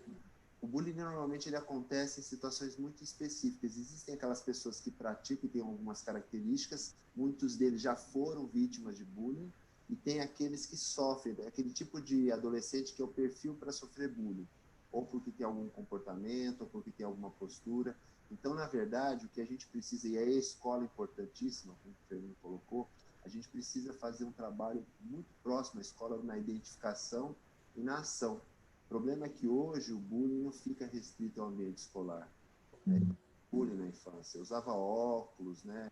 Então era muito grande, muito desengonçado, e tinha outras questões. Eu era extremamente tímido, extremamente. Queria fazer amigos, mas não conseguia. Morria de vergonha de falar, não sei o que, não sei o que. Então, mas era restrito àquele ambiente. Então, saía de lá, a coisa melhorava. Hoje não, hoje a coisa toma proporções grandes. Tem grupos de WhatsApp que se formam para causar bullying. Uma coisa assustadora, né? O exercício da violência que acontece no bullying. Realmente, o suicídio é um dos. A automutilação, a depressão, a ansiedade são consequências. Então, os pais e professores, os adultos no entorno desses jovens precisam estar atentos, porque jovem não é adulto, jovem nunca foi adulto. Então, algumas coisas, eles não têm aquela coisa da consequência, né? Por mais cruel que possa parecer, eu sempre acredito na possibilidade de mudança, né? Por isso que eu gosto de trabalhar com criança e adolescente, porque existe potencial de mudança, e muito da mudança não vai ser no discurso, vai ser na nossa prática. Então, como adultos, como é que a gente lida com a situação de violência? Como é que às vezes os pais falam assim, meu filho está muito agressivo. Quando você vai ver a comunicação entre eles, é agressiva. É o que eu estou mostrando, né? Então, é importante que os adultos no entorno identifiquem o problema e tragam soluções, mas é aquilo que a gente falou da rede de apoio. Às vezes você vai precisar conversar com outras pessoas. Como é que a gente está lidando? Sabe onde acontece muito bullying, na minha opinião? Nos grupos de pais de escola. Sabe, assim, aquela competição, uma coisa horrorosa. Às vezes a gente vê, tá explicado porque tal criança é assim, olha como é que o pai age no grupo de pais. Então a gente tem que ficar muito atento ao nosso comportamento e que ele é reproduzido pelos nossos filhos. Karina, Fernando. Quer falar, Karina? Posso falar? Fechado. Eu vou aproveitar, então. Hoje eu vou ser um cavaleiro, não um cavalheiro, então, agora. Não, voltando, olha, se for possível, vou unir essa questão do bullying com a questão da mãe, agora há pouco, né? Da questão da impotência. Né? Você vê, seu filho está na escola, né? Até que ponto os pais, né? A gente consegue ter essas percepções, né? Da questão do bullying, da questão do comportamento, porque o jovem tem até vergonha de se abrir, né? Porque talvez o bullying também seja uma impotência de fazer face a uma circunstância com outros colegas, né? E isso é muito difícil para os pais. E eu voltaria àquela questão da mãe, juntando o bullying com a questão do sofrimento do filho da gente. Eu diria que essa questão da impotência, eu diria que até que ponto a gente conseguiria ter consciência da impotência? Mas você fala, pô, mas como assim impotência? Não posso fazer nada? Não exatamente. Impotência em relação a quê? Por quê? Porque normalmente um pai e uma mãe, quando vê o filho no estado de sofrimento, e os pais e as mães fazem qualquer coisa para que o filho não sofra. Desculpa, eles são mais do que a nossa vida, eles são mais do que nós. Então, um filho em sofrimento não tem algo mais terrível para o pai e para a mãe. E é a partir do momento que uma mãe fala, puxa, mas eu me sinto impotente, o primeiro aspecto, tenha consciência dessa impotência. Impotência em relação ao quê? Em relação à circunstância de sofrimento que o seu filho está passando. Por quê, Fernando? Porque, ao mesmo tempo que vem essa circunstância de sofrimento, vem um sentimento, junto com a impotência primária, vamos dizer assim, de culpa como pai e mãe. Mas se talvez eu conseguir ter consciência dessa impotência em relação a retirar o sofrimento do meu filho, por que eu digo isso? Porque você também não teve a capacidade de jogá-lo onde ele está. Entende? Então, essa talvez seja a primeira reflexão em termos desse nível de impotência. Eu não tenho capacidade de retirar a dor dele, mesmo porque talvez não seja o momento de retirá-la, porque eu também não tive a capacidade de colocá-lo lá. Agora vamos para o segundo momento, onde a gente vem para assim, onde eu não sou impotente? No amor. No amor incondicional que eu, como mãe ou como pai, tenho perante meu filho. E isso me dá uma responsabilidade, diria, atroz. Algo que é o mais importante na minha existência. Eu vou ter que reconhecer, olha só a dificuldade, e legitimizar a dor do meu filho e da minha filha. Porque o que nós fazemos quando temos nosso filho e nossa filha em sofrimento? Nos desesperamos e vamos fazer de todo custo para tirar dele essa dor. Falando, não, mas menina, você é uma menina tão linda, você é tão inteligente, o mundo é tão lindo, o papai te ama. Pronto, piorou a situação. Por quê? Ela sabe, ele sabe tudo isso. E aí parece no interior dele que talvez ele não tenha nem direito a sentir essa dor, que nem sabe por que tem. E talvez a gente se comportando com inteligência e dentro da circunstância possível de entendimento da nossa impotência face a retirar essa dor, mas nossa potência como amor incondicional de chegarmos para o nosso filho. É difícil isso, hein? Dizer, filho, eu não sei porquê, papai está aqui, mamãe está aqui, está tudo bem, eu não te entendo, porque você não entende, a não ser que você esteja em depressão também, aí você pode conversar com ele, mas se você não estiver no estado depressivo, no estado de pensamento suicida, você não vai entender seu filho. Então, seja honesto, eu não entendo, mas você legitimiza a dor e fala, eu vejo que você está sofrendo muito. Eu não te entendo, mas eu estou aqui com você. Como o Miguel falou, cada um é uma circunstância, cada um é um universo. Mas parece que essa questão da gente se apavorar com pais e mães dedicados e querer retirar o sofrimento, talvez não seja isso que ele está clamando. talvez o que ele esteja clamando é falar, eu estou com um sofrimento atroz, não sei o que fazer, eu estou só, me sinto só.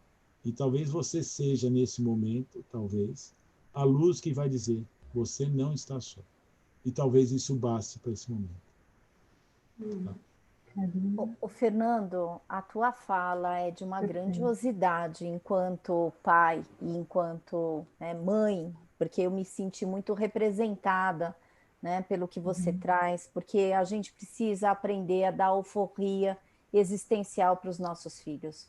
E quando eu falo alforria existencial, é entender que cada filho, por mais que ele tenha, né, partido das nossas, né, vidas, mas ele não vai poder ser continuidade das nossas vidas.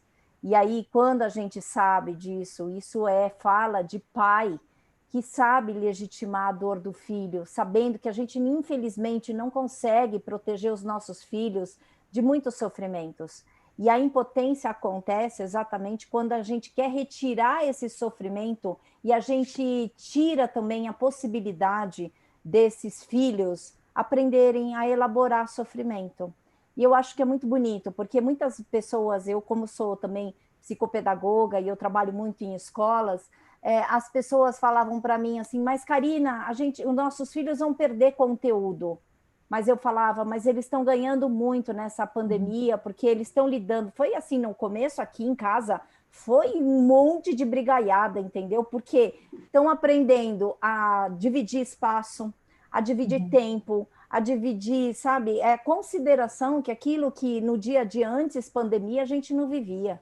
Obviamente a gente teve vários conflitos, mas uma harmonia relacional vai acontecer quando a gente lava a roupa suja, né? Então o que você está trazendo, Fernando, é muito bonito, porque é você também não tirar a capacidade do seu filho dele elaborar sofrimentos. É poder confiar que ele não é fraco, não, que ele vai ter condições, inclusive, de viver a vidinha dele, porque a gente também, pai, não tem essa segurança que a gente vai ficar eternamente.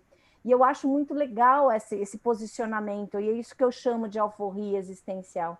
Enquanto você estava falando, eu me lembrei de uma frase da Elizabeth Kubler-Ross. Ela fala o seguinte: uma prova de amor para os nossos filhos é colocar as rodinhas auxiliares quando eles não conseguem andar de bicicleta. Mas maior prova de amor é tirar as rodinhas auxiliares quando a gente percebe que eles já conseguem andar sozinhos.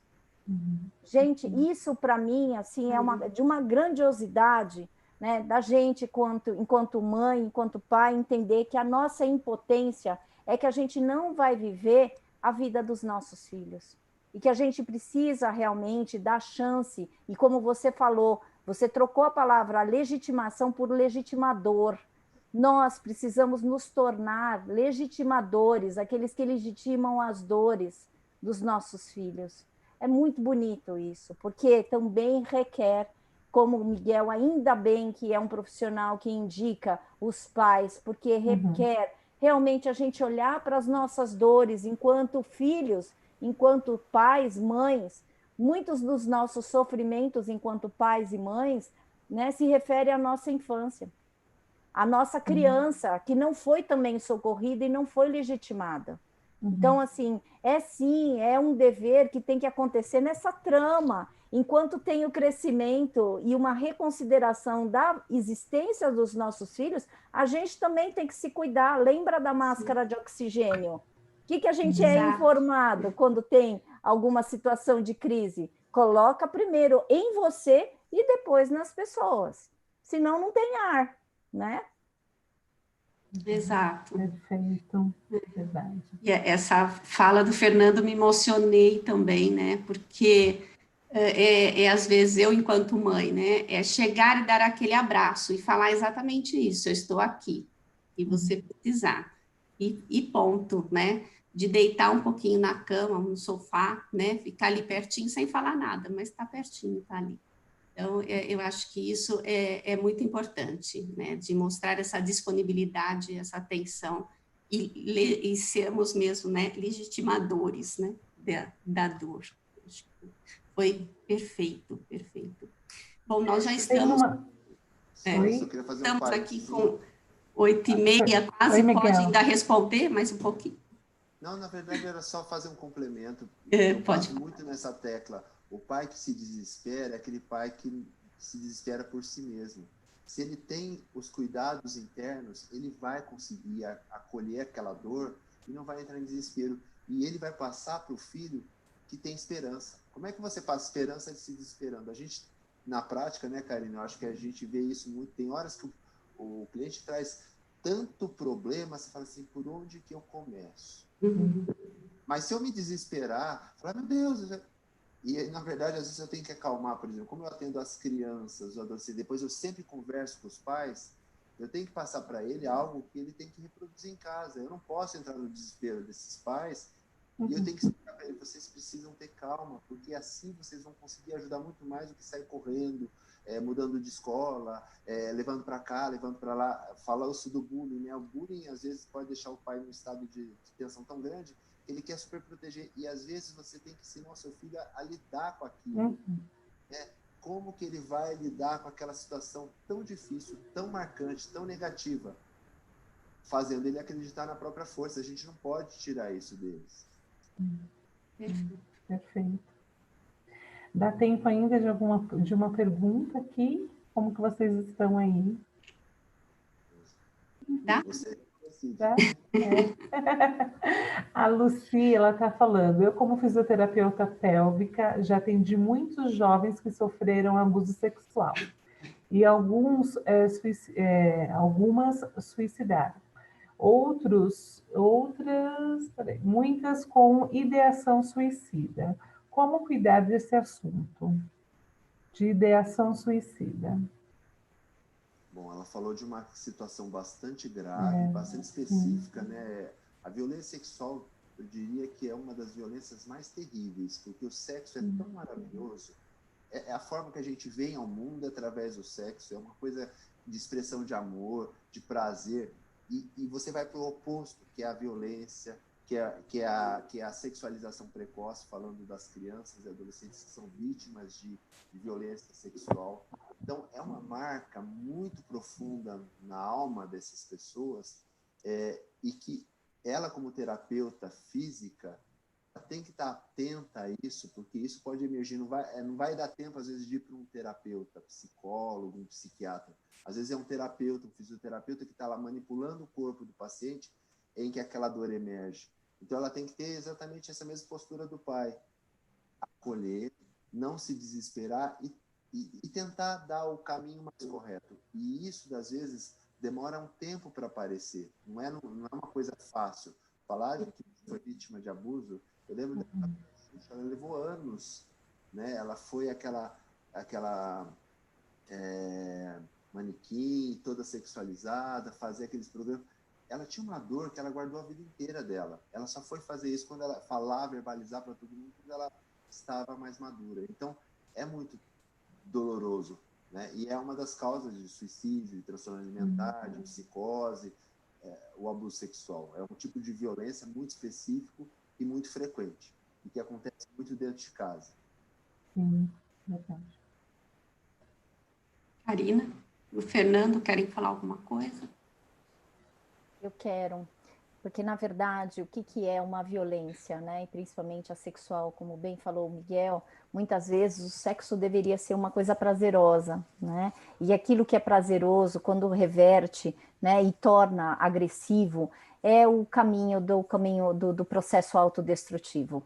Quando a agressividade se vira contra a gente, é uma forma dessa pessoa tentar comunicar essa dor sentida e não consentida. Essa violência que se coloca contra a gente é fruto, inclusive, não estou falando que é a única causa, mas assim, é fruto, né, de muitas autoagressões que a pessoa acaba se calando e se silenciando.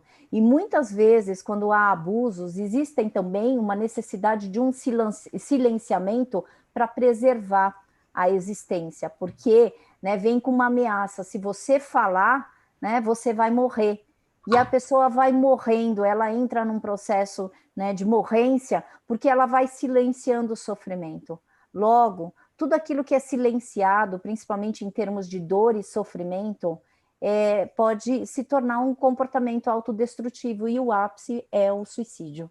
Então, a gente realmente tem como grupos de vulnerabilidade pessoas que foram violentadas, porque aceitaram durante um tempo e acreditaram que elas foram as responsáveis pela violência.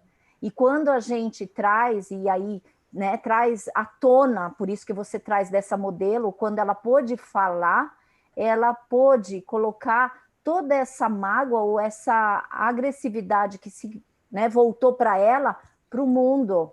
E eu acho que esse também é um caminho. Se suicídio é um ato de comunicação, a gente precisa ajudar as pessoas a se comunicarem. E não é só falar, é se comunicar no sentido de se fazer presente e respeitada, falando, aqui não mais. Aqui eu desenvolvi uma forma de eu me proteger, de eu falar que você, né, é tóxico para mim e eu não quero mais. Esse fortalecimento é o que a gente precisa trabalhar, principalmente na prevenção do suicídio. Eu acredito muito que as pessoas que se mataram, elas não acreditaram que elas poderiam se defender. Elas acreditaram que elas deveriam ter calado e silenciado aquilo que não estava legal. Quando a gente fortalece essas pessoas, falando, fala, se coloca, se posiciona, fala o que não é bom para você, isso fortalece muita gente. É difícil complementar alguma coisa fácil do que foi falado, né? Essa é uma grande reflexão verdadeira. Nós também recebemos muitas pessoas com esse tipo de abuso sexual, mental, físico, e normalmente a primeira reflexão que eu trago, que os jovens ou as pessoas me trazem, é: eu fui abusada. E eu tenho um questionamento sobre isso, exatamente em cima da fala da Karina. Desculpa, você foi abusada ou abusaram de você? A diferença parece sutil, mas eu encontro aí talvez o primeiro passo para uma reflexão que vai se aprofundar.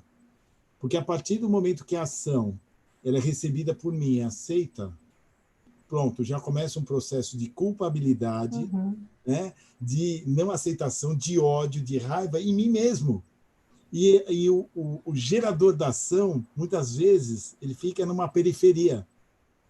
Quando talvez, o entendimento, se fizer sentido para a pessoa, em que abusaram de mim, desculpa, a ação ficou lá. Bom, agora eu vou tratar de você.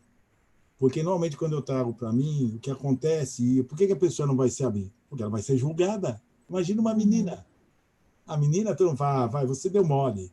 Vai, você... Pronto, acabou. Ela não vai se abrir com ninguém. Porque, fora ela ter sido abusada, a ação com ela, ainda por cima vem toda a carga da culpa, quando o gerador parece que fica em uma periferia distante.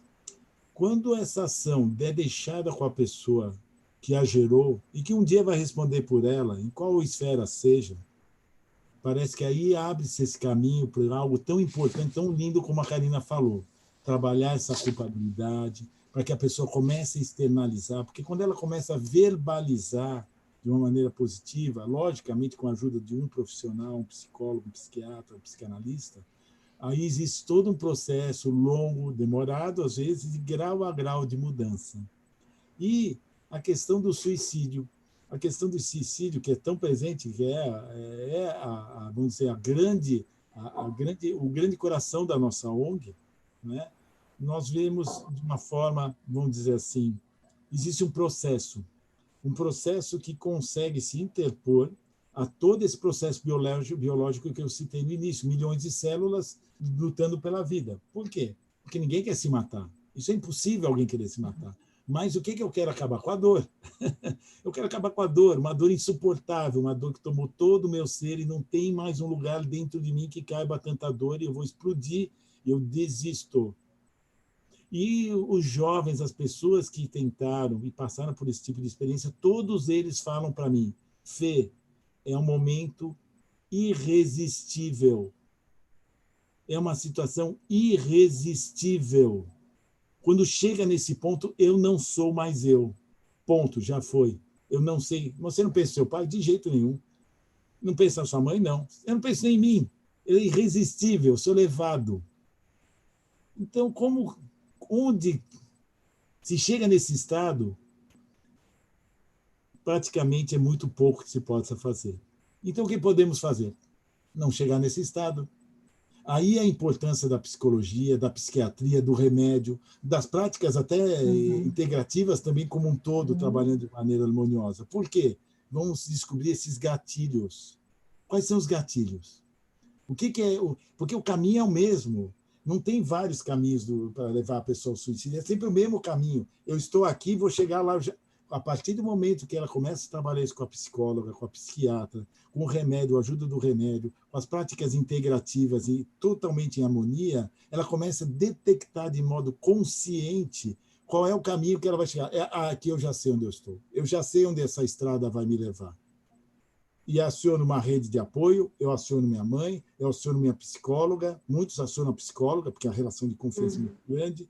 Eu vou fazer uma prática respiratória, eu vou fazer a meditação, eu vou tomar água. Ele cria um mecanismo interno de proteção. Eu vi isso em vários jovens, que eles realizam isso de uma forma consciente. Se ele consegue, ele não vai eliminar o sofrimento, mas ele sai como se fosse num estado de vibração, chame como quiser, onde ele desce e lá não tem salvação. Lá ele não pensa no amor mais puro que é por ele mesmo, pela oportunidade da existência, não pensa no pai, na mãe.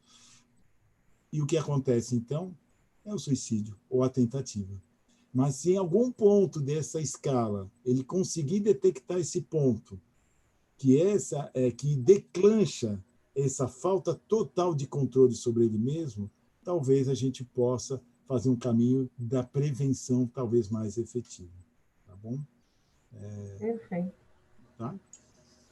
Eu posso só falar uma coisa? Eu me dei conta, eu me dei conta e eu estou extremamente emocionada, porque vocês duas afilhadas foram provocadoras de uma live que eu sempre sonhei.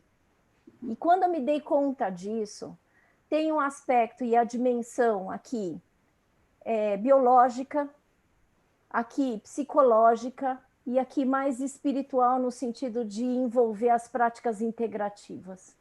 Eu fiquei tão emocionada quando eu me dei conta que a gente está encerrando o mês de Setembro Amarelo, podendo comungar essas visões. Que riqueza que foi e que tem sido esta live.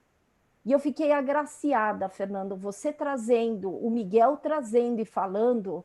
Eu falei, gente, eu estou vivendo um sonho que eu entendo como um sonho de prevenção dos comportamentos autodestrutivos. Porque a gente tem que envolver.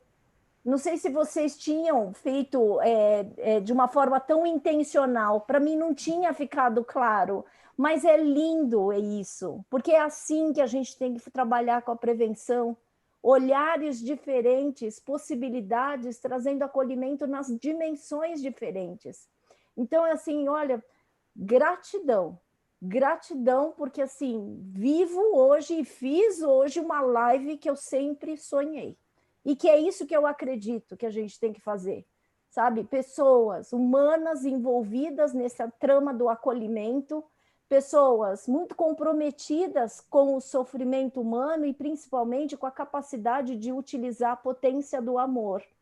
Então, minha emoção e minha gratidão, meus queridos, é exatamente porque vocês trouxeram, e a gente trouxe numa linguagem que foi, para mim, excepcional a nossa conversa, sem script a priori, mas a gente só tinha uma linha de conduta, mas assim, a riqueza que cada um trouxe, nossa, olha, estou muito feliz, estou muito feliz. Foi muito, assim, acho que muito agraciado mesmo esse momento, porque não foram surgindo, eu acho que nada por acaso, né? Quando nós chamamos o Miguel, chamamos o Fernando e chamamos você assim, e todos aceitaram, e nós pensamos, vamos colocar tudo no mesmo dia, né? Então, foi, acho que o campo, né? Como a gente fala, as coisas foram acontecendo. E agora que você traz isso, né? Ficou realmente muito, muito forte. Eu me emocionei em vários momentos aqui, porque realmente é um complemento, e acho que nós conseguimos formar essa rede que a gente falou, né, de entrelaçados aí, em vários, né, campos, aspectos, porque nós somos um ser completo, né? Não dá para separar uma coisa e outra. Quando a gente consegue integrar tudo isso, e com vocês, profissionais, assim, que, como eu falei no início, né, vocês realmente vão para a ação, então é muita emoção, é muita gratidão mesmo por esse momento, por essas trocas que foram importantíssimas. Aqui tem um monte de gente também, né? Tinha até mais perguntas, mas a gente vai, né? Por mim até ficaria, mas então, todo mundo aqui, tem muitas pessoas agradecendo mesmo, a Tânia. Sim, isso que eu ia falar aqui, da Tânia Fernanda, agora. Né? Ela fez no começo, ela fez vários comentários, então é gratidão. E eu queria depois, né, que cada um deixasse uma mensagem também para a gente fechar. Tá bom? Antes da mensagem, eu também gostaria de agradecer muito vocês três, foi lindo.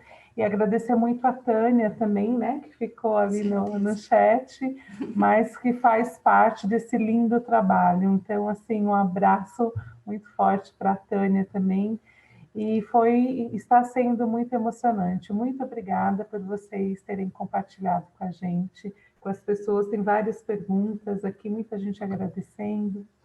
E lindo, muito emocionada mesmo. E agradecer a todos, né, que participaram, trazendo perguntas, né, assistindo. Tem voluntários também aqui, Fernando, que também estão assistindo, que falaram.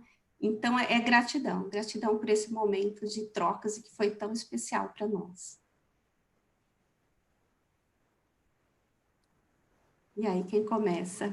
A Karina vai ser a última, porque ela tem que habilitar o fechamento. Eu vou falar primeiro. Primeiramente, eu queria agradecer não só a todos vocês, né? Olha que machismo, né? Só tem um homem a mais, a todas vocês e a você, Fernando, mas agradecer a quem esteve, porque essa energia passa, a gente não está vendo quem está aí do outro lado, mas a gente acho que uma das coisas que tornou esse encontro tão bonito foi porque, assim, tem uma descrição do currículo, mas não é isso que conta. A gente tem as nossas trajetórias, mas isso é só uma parte. Aqui tinham pessoas humanas que estavam dando alma para que por isso que a coisa tem essa energia tão forte. E eu acho que é o que falta muito nas coisas que a gente faz mundo afora, a gente fica muito preso na questão da persona. Ela é importante, a gente precisa de roupa, faz frio, a gente usa roupa, mas nós não somos a nossa roupa, a gente não a gente é muito mais do que isso. E quando a gente consegue se despir disso e se entregar genuinamente, a gente consegue tocar o outro e ser tocado, porque todo mundo aqui se emocionou, todo mundo aqui ficou, e vai sair melhor, com certeza. Essas 2 horas que a gente está aqui, né, a gente se tornou pessoas melhores para nós mesmos e para o mundo, né, de uma certa forma, que está tão carente, tão machucado. Bom, era isso. Eu vou deixar você por último, você cavaleiro de novo. Já que no caso o Miguel foi cavaleiro, né? Mas é muito simples, sabe? Gratidão por ter pessoas de luz como vocês perto de mim, perto da Tânia, né? Que é a minha fiel companheira total, a grande mentora dessa ONG, né? Todos os méritos para ela e todos esses maravilhosos voluntários que estão sempre com a gente. Mas para as pessoas que estão nos assistindo, uma mensagem que eu deixo é a esperança. Por que esperança? Porque quando você encontra uma live, né, que tem um psiquiatra, que tem a coragem de falar de espiritualidade, desvestido de dogmas, de uma maneira concreta, real, e de frente, corajosa, quando você tem psicólogas, né, que encontram também essa questão espiritual e essa questão da ciência ligada à medicina, ao corpo físico, encarando de maneira honesta, clara, aberta, sem dogmas também, desprovidas de orgulho. E nós, modéstia à parte, uma mistura às vezes meio de sem noção, né, de toda essa história circunstancial da minha vida, que eu jamais pensei em estar num momento como esse, em que também respeito profundamente a medicina, a psicologia, eu diria que essa é uma prova cabal de que esse mundo tem uma grande esperança. Uma grande esperança. Como isso são elos de uma corrente cada vez mais fortalecida, energizada, em que as pessoas sofrem, mas a esperança está presente aqui. Então, gratidão, muita luz. Muito obrigado. Como eu fiquei por última da fila, que vocês dois fizeram questão de falar, que vocês iam me deixar para o final, eu ainda emocionada, entendo que quando a emoção não encontra palavras, é sinal que a gente está vivo. E a minha gratidão é a confirmação de que, primeiro, feliz de mim, que estou muito viva agora, para poder compartilhar com pessoas de luz como vocês. Feliz de mim, que consigo ver esperança e que peço para que todos também que estejam nos ouvindo, que acreditem que essa manifestação do que aconteceu e que não foi ensaiada, foi oportunidade da vida, e que a gente tem que acreditar que a vida já tem o seu próprio caminho. A gente acha que a gente controla as coisas, mas não.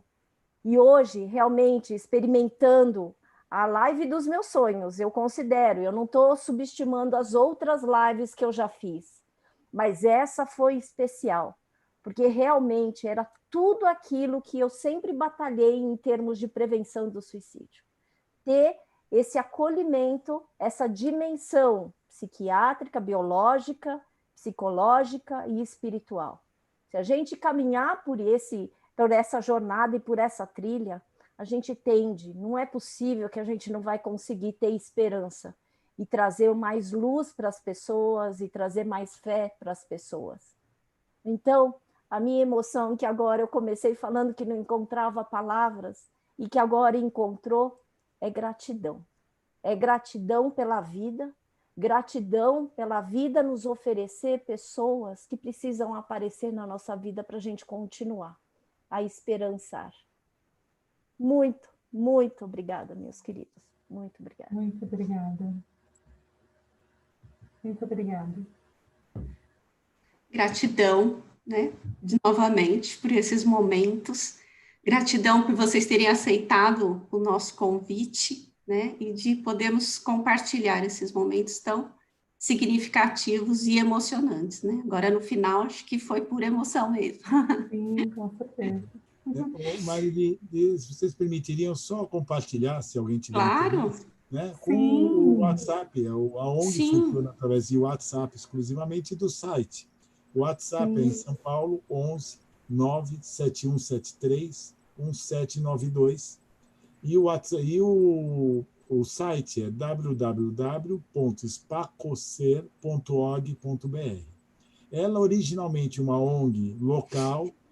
Em razão da pandemia, surgiu uma oportunidade, né, através de uma empresa americana, da Cisco, que eu não posso deixar de citar. Eles doaram para nós um mecanismo de salas, e hoje é uma ONG que atende a nível nacional. Então, se você estiver em outro estado e, por algum motivo, se viu fora dessa questão da Espaço Ser, por favor. Hoje, a maior parte das atividades são online, então não é impedimento de questão de distância para você, se estiver em sofrimento, vem ver se a ONG que a gente realiza aqui faz sentido para você. Gratidão. Perfeito. Essa semana a gente faz um post com essas informações. A gente vai fazer, tá bom? Tem as redes sociais também, né? Do Espaço Ser, do Instagram e do Facebook. O Miguel também tem as redes sociais, né, Miguel? Quer deixar o endereço? Quem quiser entrar em contato. Agora eu estou usando o Instagram, né? @Dr. Miguel Boarati. O Facebook eu uso mais para fins, eu divulgo alguma coisa, mas é mais pessoal. O Instagram é mais rápido, então seria uma forma de conversar. Karina, você ia falar? Eu queria fazer uma divulgação também do Núcleo de Assistência Social do Instituto Sede Sapiens, que a gente tem um grupo de enlutados por suicídio, que realmente também é um outro sonho que eu sempre tive, e que a gente também está fazendo esse acolhimento também online.